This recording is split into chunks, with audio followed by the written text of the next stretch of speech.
correctes, plus logiques et plus efficaces doivent être privilégiées pour prévenir tout parasitage susceptible de brouiller les communications.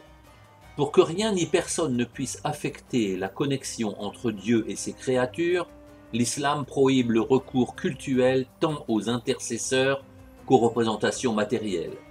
Dieu est parfait, incomparable, absolu, sans égal et au-delà de toute supposition comme de toute spéculation. Son omniscience et son omnipotence le rendent indispensable, matériellement inaccessible et à l'abri de tout et de tous.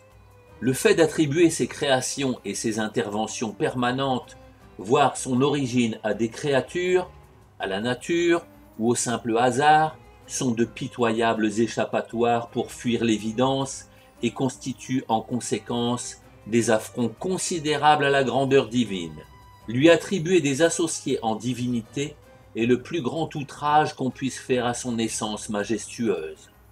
Le polythéisme et l'idolâtrie sont clairement condamnés par la Bible comme de grandes offenses faites à l'Éternel.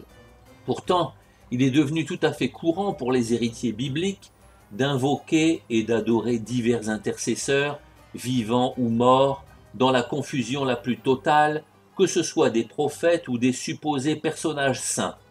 Ils emploient aussi dans leur culte des représentations figurées, des statues, des icônes, des images, des amulettes et autres symboles comme la croix, un paganisme donnant fatalement lieu à des dérives animistes. L'islam est venu réaffirmer le monothéisme pur, en mettant en garde contre les agissements inconsidérés de ceux qui donnent des associés à Dieu l'unique et en rétablissant une relation directe entre l'homme et son Créateur, sans intermédiaire ni obstacle matériel ou affectif.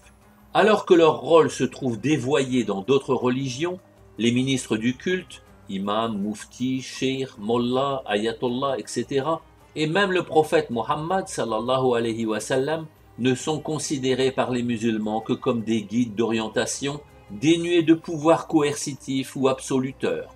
L'absolution délivrée aux ouailles par les prêtres, confesseurs et autres entremetteurs, alors qu'eux-mêmes sont parfois loin de la mériter, tout comme le concept d'infaillibilité des papes et des gourous, ne sont à leurs yeux que des arnaques pour faibles d'esprit. Le message islamique repose assurément sur le Saint-Coran, lequel recèle bon nombre de données miraculeuses et même des incantations propres aux exorcismes.